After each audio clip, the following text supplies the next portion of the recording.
করে দিই। আমি রেকর্ড যেহেতু অন হয়েছে তখন অন করতে ভুলে গেছি, আমি আবার একটু ইয়াতে যাচ্ছি, একটু ভাব বিনিময়। আসসালামু আলাইকুম সবাইকে, very welcome to the today's session. সেটা হচ্ছে আজকের সেশন হলো লেসন প্ল্যানিং। যে একটা ক্লাসে আমরা ক্লাসটা first to last, first minute to the last minute আমরা কিভাবে ক্লাসটা করব, কোন মিনিটে কি কাজ করব, কার কি ফাংশন হবে, কোন গ্রুপের কোন স্টুডেন্টের কার কি কাজ হবে, আমার কি কাজ হবে, সেগুলো আমি টোটালি একটা কাগজে লিখে ফেলবো। শুধু মাথায় থাকবে না, সেটাকে বলে লেসন প্ল্যান। এটা আমরা করে থাকি সাধারণত ঘরে অথবা অফিসে বসে ক্লাসের আগে। তো এক এক স্কুলে এক এক সিস্টেম থাকে। বেশিরভাগ স্কুলে লেসন প্ল্যান সম্পর্কে কোনো ধারণা নাই কোনো টিচারদের, এবং বেশিরভাগ স্কুলেই লেসন প্ল্যান মেনটেন করা হয় না।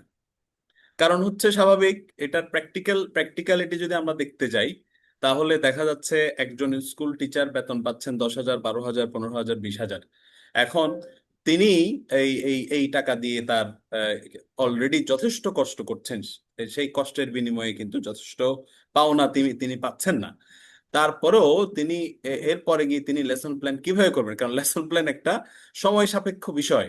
সেটা আমরা যখন আজকে দেখব তখন আমরা বুঝবো লেসন প্ল্যানিং কি জিনিস এবং কতটুকু সময় দরকার হয়। তবে আমি সবাইকে আহ্বান করব যে আমাদের পার্সোনাল গ্রোথের জন্য অ্যাজ এ টিচার, আমি যদি ওয়ার্ল্ড ক্লাস টিচারে পরিণত হতে চাই, তাহলে আমাকে টাকার দিকে না তাকিয়ে, বেতনের দিকে না তাকিয়ে, আমার সেলফ ডেভেলপমেন্টের জন্য আমাকে এগুলো অ্যাপ্লাই করতে হবে অ্যাজ এ টিচার। আমি যখন এগুলো জানবো, এগুলো অ্যাপ্লাই করব, আমি এত উপরে উঠবো যে আমার দেখা যাবে আল্লাহ তাআলা ওরকম ইনকাম সোর্সের ব্যবস্থা করে দিবেন। তো সেই জন্য নিজেকে যখন আমরা ডেভেলপ করব, তখন কিন্তু ওই টাকার অভাব হবে না ইনশাআল্লাহ। শিক্ষকরা সবসময় একটা এই বিষয়ে আমরা সাফার করি, সেটা হলো আমরা আমাদেরকে খুবই কম অর্থ প্রদান করা হয় অন্যান্য পেশার তুলনায়। আমরা কষ্ট করি দিনরাত, বাসায় এসেও খাতা কাটা, প্রশ্ন করা, এটা ওইটা অনেক কাজ থাকে, কিন্তু সেই তুলনায় আমরা পেইড হই না। তো এই লেসন প্ল্যানটা যদি আমরা ঠিক মতো করি, একটু কষ্ট হলেও আপনি ওয়ার্ল্ড ক্লাস টিচার যারা, তাদের সাথে কম্পিট করার মতো একটা এবিলিটি আপনার আসবে ইনশাল্লাহ।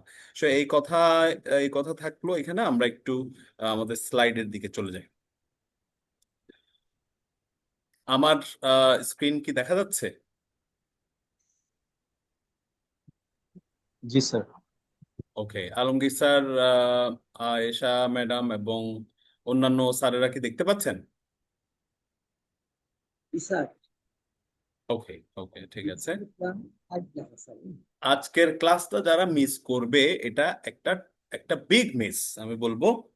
ওনারা আসলে বুঝতে পারছেন না যে আজকে ক্লাসে কি অফার করা হচ্ছে বা কি বিষয়। এটা যখন কোর্সটা শেষ হবে, কোর্স শেষে যখন আপনি আপনার দিকে তাকাবেন, তখন ইনশাআল্লাহ আমার দৃঢ় বিশ্বাস, আপনি যদি ফার্স্ট টু লাস্ট কোর্সগুলো ঠিক মতো মনোযোগ দিয়ে করে থাকেন ক্লাসগুলো, আপনি যখন নিজের দিকে তাকাবেন আপনি দেখবেন হিউজ একটা ডিফারেন্স আপনার মধ্যে এসেছে, এবং হিউজ একটা নলেজ আপনার গ্যাদার হয়েছে, আপনি নিজেকে অন্যভাবে চিনবেন।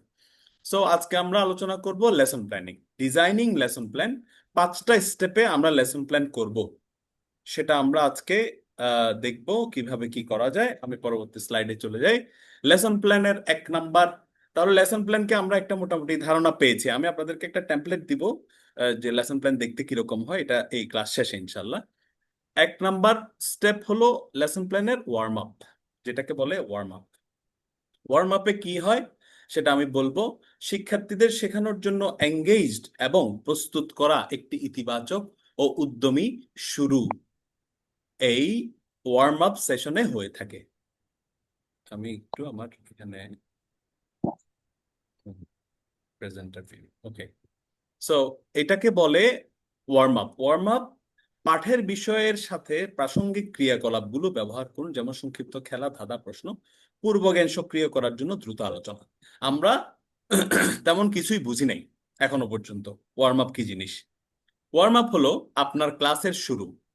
প্রথম 5 মিনিট আপনি আপনি ক্লাসে ঢুকেছেন, ছাত্ররা কেউ হই, কেউ চই, কেউ গান গাচ্ছে, কেউ দুষ্টুমি করছে, কেউ কাউকে খোঁচা মারছে, এই অবস্থায় আছে। আপনি আসার পরে সবাই হয়তো দাঁড়িয়েছে, কিন্তু দাঁড়ানোর পরেও এখনো তারা আজকের আপনার ক্লাসের প্রতি এখনো মনোযোগী হয়নি।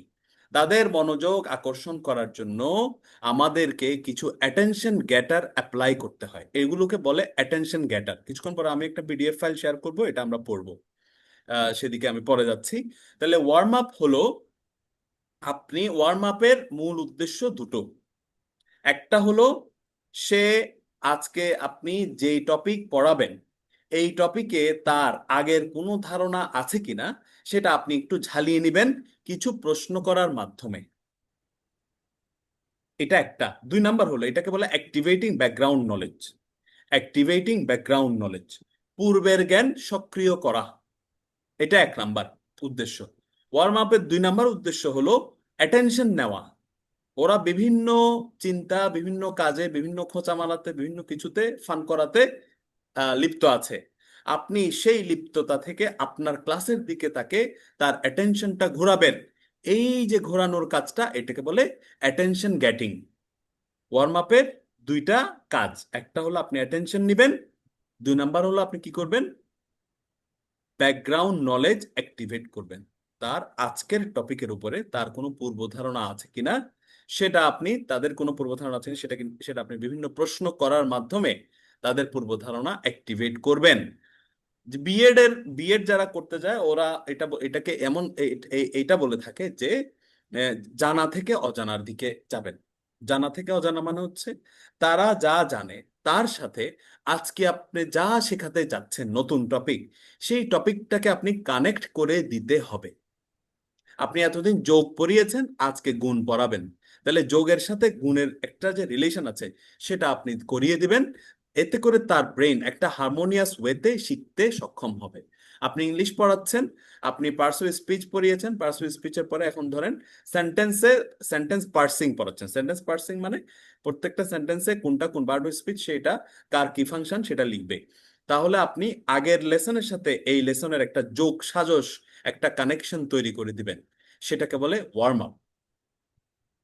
তো পরবর্তী ওয়ার্ম আপ তিনটা ধাপে হবে। একটা, স্টেপ ওয়ানে দেখেন স্থানীয় চাষের পদ্ধতি আলোচনা প্রসঙ্গে আপনি বলতে পারেন, তোমরা কি জানো আমাদের দেশে কোন ধরনের ফসল সবচেয়ে বেশি চাষ করা হয়? শিক্ষার্থীদের একটা প্রশ্ন ছুড়ে দিলেন। আপনি হয়তো এগ্রিকালচার ক্লাস নিচ্ছেন, এটা এগ্রিকালচার ক্লাসের জন্য অ্যাপ্রোপ্রিয়েট। আপনি ইংলিশ ক্লাস নিচ্ছেন, ইংলিশ ক্লাসের জন্য অ্যাপ্রোপ্রিয়েট একটা প্রশ্ন ছুড়ে দিবেন। আপনি বিজ্ঞান ক্লাস নিচ্ছেন, বিজ্ঞান ক্লাসের জন্য অ্যাপ্রোপ্রিয়েট একটা প্রশ্ন ছুড়ে দিবেন। ম্যাথ ক্লাস নিচ্ছেন, ম্যাথের জন্য একটা অ্যাপ্রোপ্রিয়েট প্রশ্ন ছুড়ে দিবেন। এভাবে করে আপনি একটা প্রশ্ন করবেন যেটা হবে আনএক্সপেক্টেড, অপ্রত্যাশিত প্রশ্ন। সেটাতে আমি আসছি। এখানে বলছে কি, আজকে আপনি যা পড়াবেন সেটার সাথে কানেক্ট করছেন কোন ধরনের ফসল সবচেয়ে বেশি চাষ করা হয় তোমরা কি জানো? এতে করে কি হবে জানেন? আপনি তাদের অ্যাটেনশন নিয়ে নিচ্ছেন। এমন একটা প্রশ্ন করলেন যেটা তাদেরকে ভাবিয়ে তুলছে। হ্যাঁ, আপনি বলতে পারেন তারা তো এখনো হইচই লিপ্ত, আমি কিভাবে অ্যাটেনশন নিব, এই সবাই চুপ করো, ক্লাস শুরু।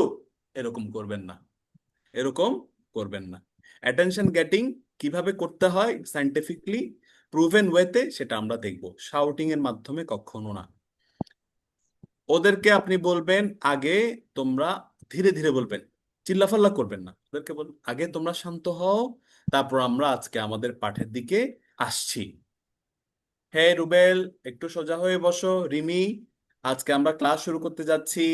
সাইমা, একটু অ্যাটেনশন দাও। নাম ধরে ধরে বলবেন যারা ইনঅ্যাটেন্টিভ আছে। এখন কি হলো, আপনি ওদের অ্যাটেনশন পেলেন। অ্যাটেনশন পাওয়ার পরে অ্যাটেনশনটা ধরে রাখার জন্য আরেকটু ওদের ব্রেনকে অ্যাক্টিভেট করে এরকম প্রশ্ন করবেন, যেমন কোন ধরনের ফসল সবচেয়ে বেশি চাষ করা হয় আমাদের দেশে বলো তো, দেখি কে পারে। তখন ওরা একজন আরেকজনের সাথে কম্পিট করবে, আমি বলবো। দুই নাম্বার, বিভিন্ন ধরনের মাটির ছবি দেখান প্রশ্ন।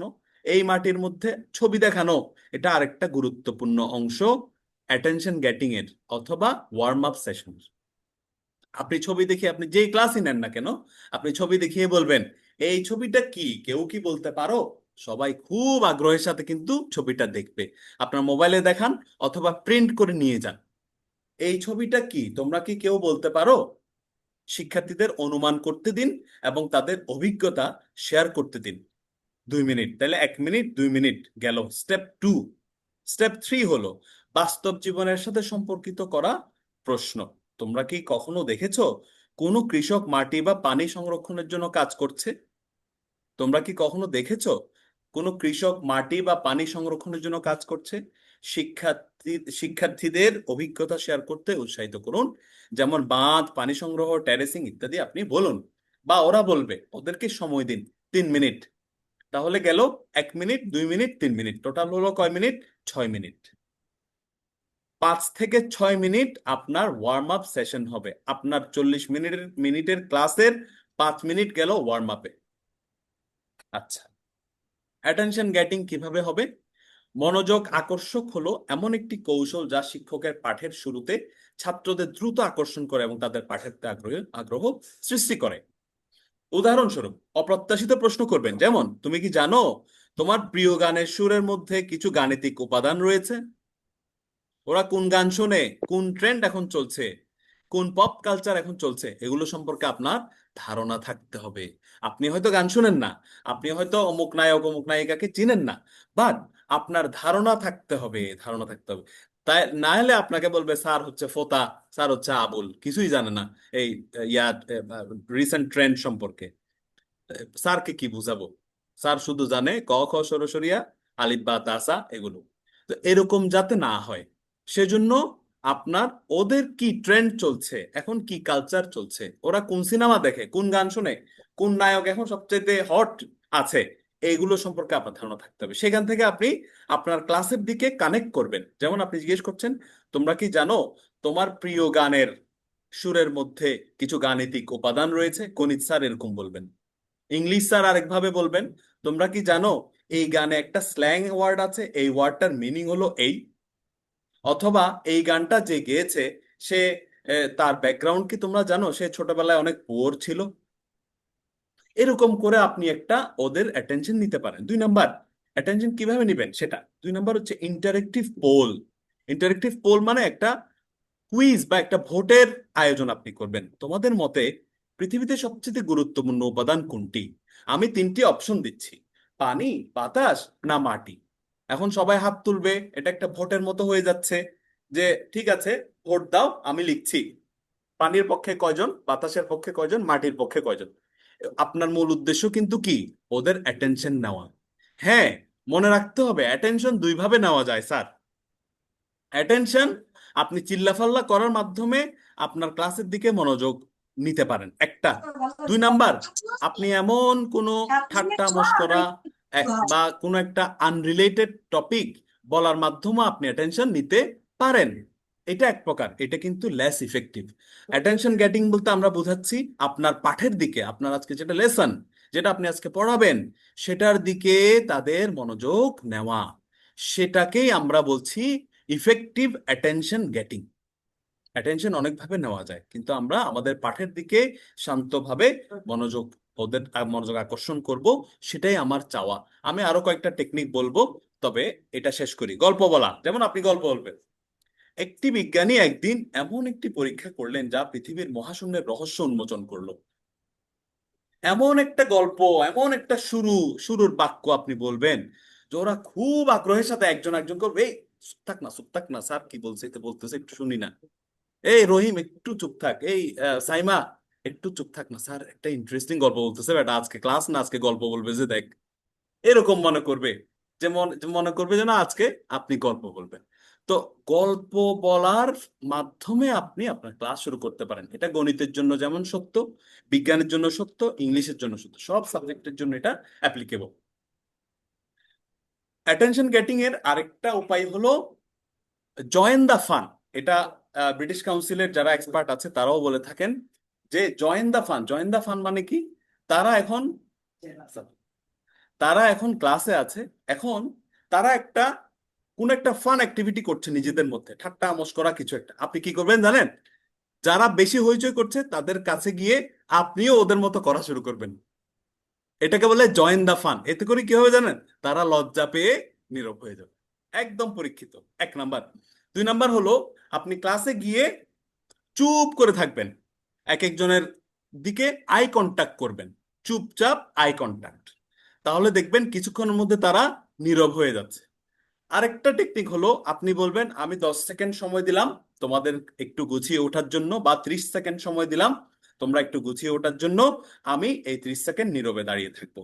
ক্লাস শুরু করব না যতক্ষণ তোমরা অ্যাটেনশন না দিচ্ছ, যতক্ষণ তোমরা শান্ত না হচ্ছ। এভাবে করে অনেকগুলো টেকনিক আছে, আমার কাছে অ্যাটেনশন গেটিং এর উপর আলাদা ফাইল আছে, আমি আপনাদের সাথে শেয়ার করবো ইনশাল্লাহ। আমি সামনে আগানোর আগে আমি একটু প্রশ্ন করতে চাই যে অ্যাটেনশন গেটিং ওয়ার্ম আপ সেশনের একটা অংশ হলো অ্যাটেনশন গেটিং। ওয়ার্ম আপ সেশনে আমরা দুটা কাজ করতে, ওয়ার্ম আপ সেশনের উদ্দেশ্য দুটি। একটি হলো তার অ্যাটেনশন নেওয়া, তাদের অ্যাটেনশন নেওয়া আমি আজকে যা পড়াবো তার দিকে। 2 নাম্বার হলো তাদের পূর্ব জ্ঞানের সাথে আজকের জ্ঞান, আজকে যা পড়াবো তা কানেক্ট করে দেওয়া, তার সংযোগ স্থাপন করা। এটা হলো ওয়ার্ম আপের উদ্দেশ্য। ওয়ার্ম আপ কতক্ষণ হবে? 5 মিনিট। 40 মিনিটের 50 মিনিটের একটা ক্লাসের জন্য ওয়ার্ম আপ হবে 5 মিনিট, 50 মিনিটের ক্লাসের জন্য হলে 7 মিনিট। এভাবে করে আমরা আগাবো। এতটুকু যদি ক্লিয়ার হয়ে থাকে আপনারা একটু আপনাদের মতামত জানাতে পারেন, অথবা কোনো প্রশ্ন থাকলে করতে পারেন। আমি নেক্সট স্টেপে যাচ্ছি। স্যার বুঝতে পেরেছি। Okay, thank you very much. Alamgir sir, বুঝতে বুঝতে পেরেছেন তো? জি sir. Okay okay, thank you. আমি তাহলে পরের স্টেপে যাচ্ছি, সেটা হচ্ছে অবজেক্টিভ ডিসকাশন। আপনারা কিন্তু নোট নিবেন। আমি টিচিং ইন, না, টেকনোলজি ইন টিচিং এই মডিউলে আমি নোট নেওয়া দেখাবো, যে নোট নেওয়ার সাইন্টিফিক ওয়ে আছে, কিভাবে নোট নিতে হয়। নিজেও সেটা অ্যাপ্লাই করবেন, ছাত্রদেরকেও বলবেন। সেটা ওই দিন দেখাবো, ওই দিনের জন্য রেখে দিলাম। আজকে এমনি আপনাদের ইচ্ছে মতো যেভাবে পান সেভাবে নোট নেন। অবজেক্টিভ ডিসকাশন, এটা হচ্ছে স্টেপ 2। আমরা বলেছিলাম 5 স্টেপে আমরা লেসন প্ল্যান করব। 5 স্টেপস, ইন 5 স্টেপস। 5 ওয়াক্ত নামাজের কথা মনে রাখলে হবে। ফজরের নামাজ গিয়েছে, এখন জোহরের নামাজ। জোহরের নামাজ হলো অবজেক্টিভ ডিসকাশন।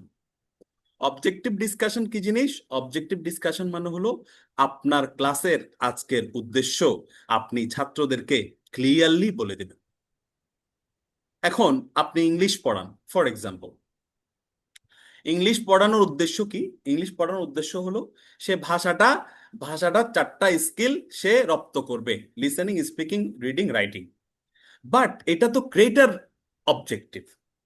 কিন্তু আপনার আজকের ক্লাসের অবজেক্টিভ কি? সেটাকেই আমরা বলছি অবজেক্টিভ। আমরা ওই গ্রেটার অবজেক্টিভের কথা বলছি না। তাকে আপনি আইএলটিএস এর জন্য প্রিপেয়ার করছেন, তাকে আপনি কোনো একটা সামনে ইংলিশ অলিম্পিয়াড আছে সেখানে পার্টিসিপেট করবে, বা তাকে ফাইনাল এক্সামের জন্য আপনি প্রস্তুত করছেন, সেটা না। সেটা হচ্ছে গ্রেটার অবজেক্টিভ। আমার অবজেক্টিভ হলো, আমার আজকের ক্লাসের অবজেক্টিভ কি? একটু ভালো ভালো মনোযোগ দিয়ে শুনবো। আমার আজকের ক্লাসের অবজেক্টিভ অবশ্যই আমার সিলেবাস, আমার কারিকুলাম, আমার ফাইনাল টার্মকে সামনে রেখেই হবে। আজকের একটা ক্লাসের একটা অবজেক্টিভ, আগামীকালের আর একটা অবজেক্টিভ, পরশুদিনের আর একটা অবজেক্টিভ, সব অবজেক্টিভ মিলে আমার টোটাল অবজেক্টিভ হবে কি? পরীক্ষায় ভালো করা, অথবা ইংলিশ শেখা, ঠিক মতো তাদের ইংলিশের 4টা স্কিল রপ্ত হওয়া। তাহলে আমি অবজেক্টিভ বললাম যে আমার টোটাল কারিকুলামের সিলেবাসের একটা অবজেক্টিভ আছে। 2 নাম্বার হলো, আমি এখানে অবজেক্টিভ ডিসকাশন বলতে যেটা বলছি সেটা সেটা না, সেটা হলো আজকের ক্লাসের কি অবজেক্টিভ আমার। আজকের ক্লাসের অবজেক্টিভ কি? একটা বিল্ডিং আমি তৈরি করব, বিল্ডিং এর একটা ইট আজকে নির্মাণ করছি, একটা ইট আজকে লাগাবো, সে একটা ইটের কথা আমি আজকে বলবো।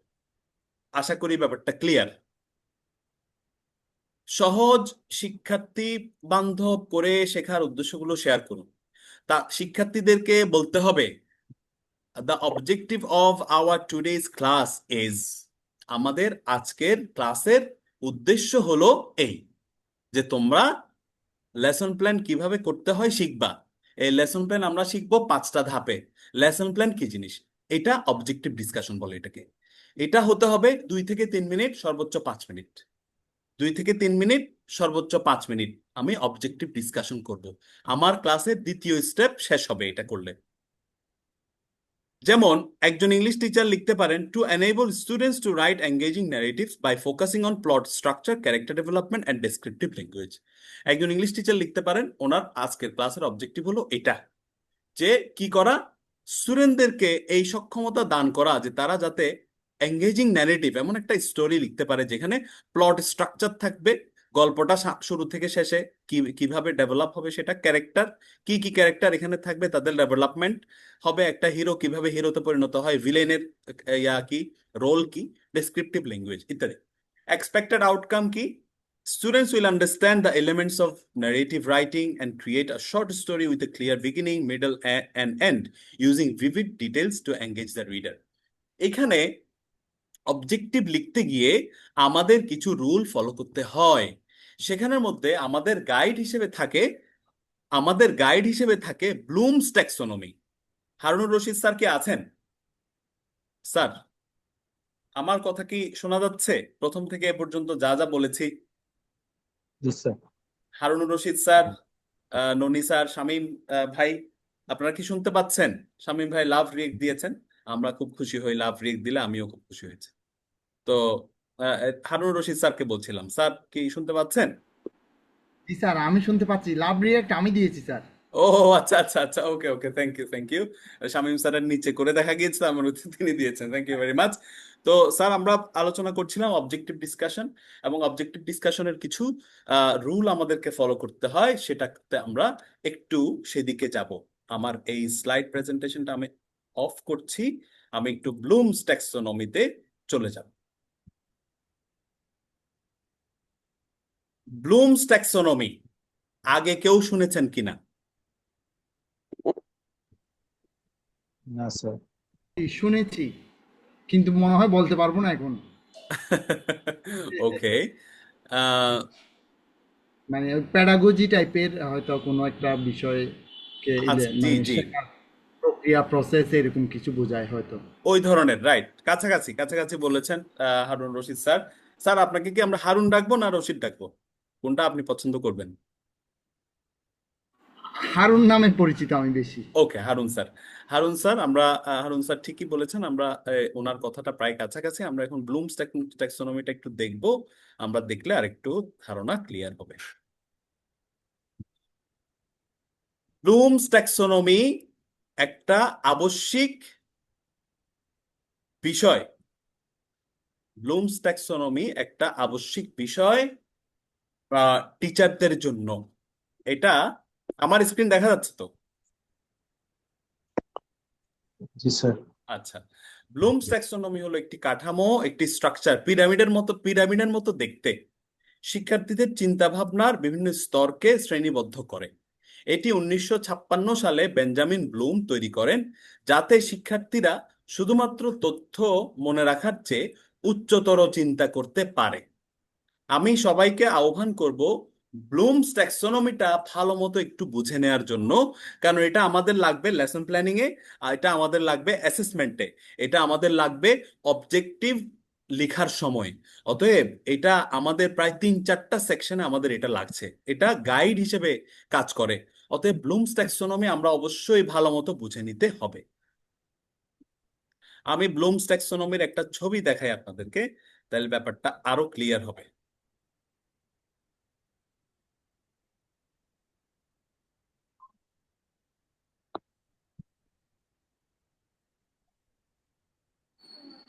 স্যার, এইবার মনে হয় আরেকটু মনে পড়ছে।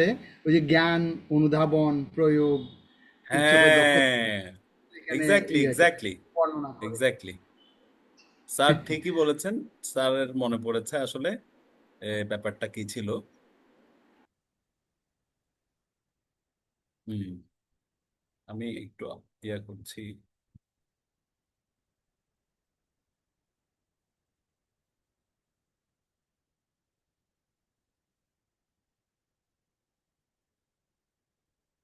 দুঃখিত, আমি একটু সময় নিচ্ছি।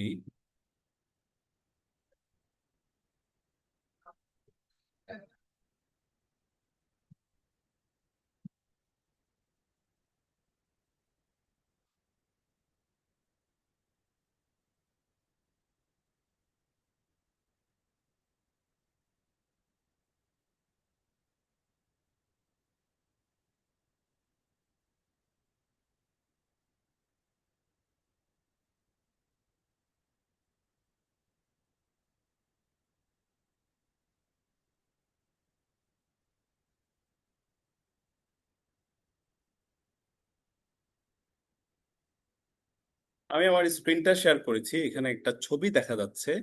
আহ, ছবিটা আশা করি আপনারা দেখতে পাচ্ছেন।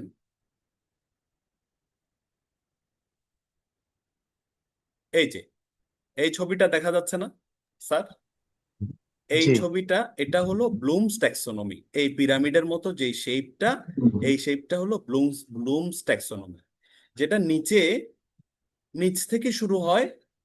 এটা ব্লুমস ট্যাক্সোনমিটা কি জিনিস? এটা হচ্ছে শিক্ষার্থীদের জ্ঞানকে বিচার করার জন্য, বা তাদেরকে কি শেখাবো, তারা কি আউটপুট দিবে, সেটাকে আমি লেখার জন্য বা সেটাকে প্রয়োগ করার জন্য একটা গাইডলাইন।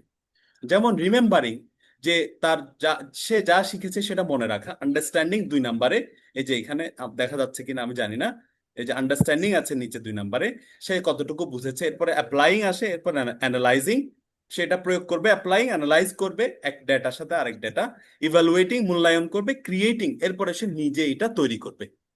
এটা আমরা দেখব আমাদের স্লাইডে। আমি আবার আমাদের স্লাইডের দিকে চলে যাই, এই যে ব্লুমস ট্যাক্সোনমিতে চলে যাই।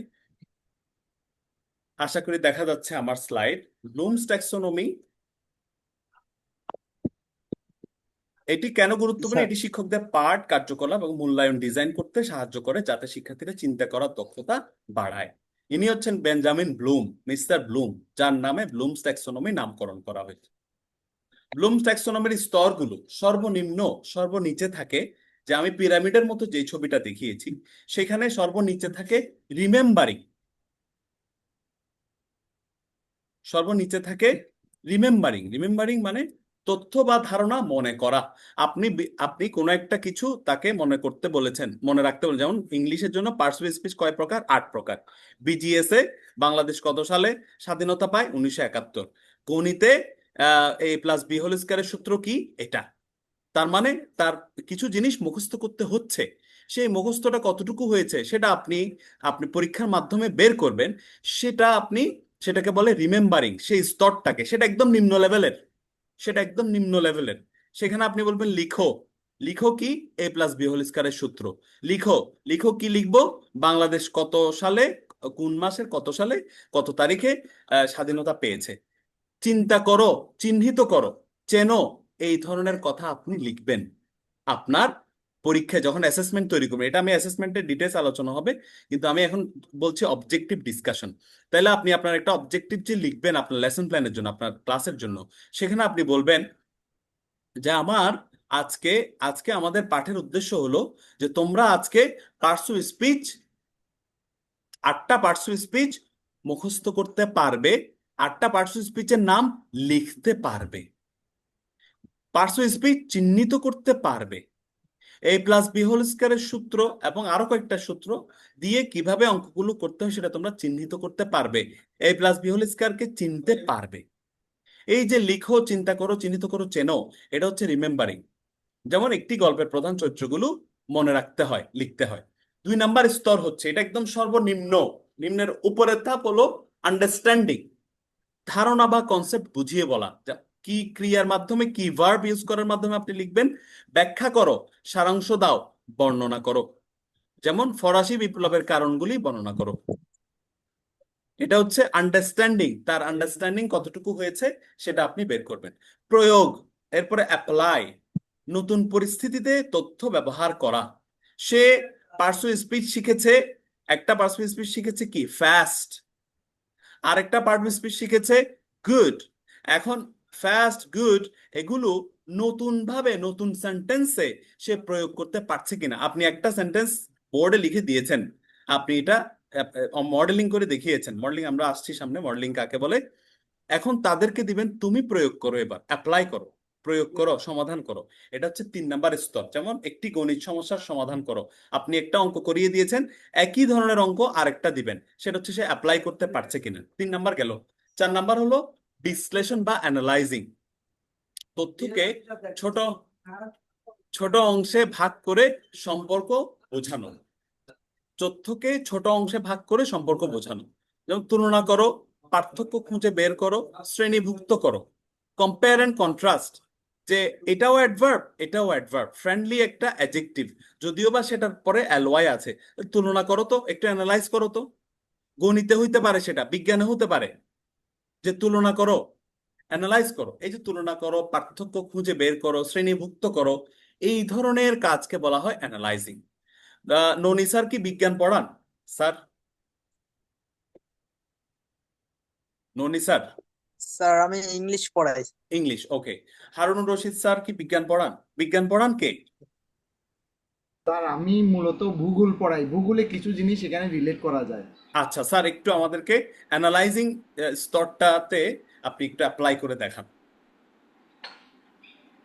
ভূগোলে। স্যার একটু ভিডিওটা অন করলে আমরা আপনাকে দেখতাম, মজা পেতাম।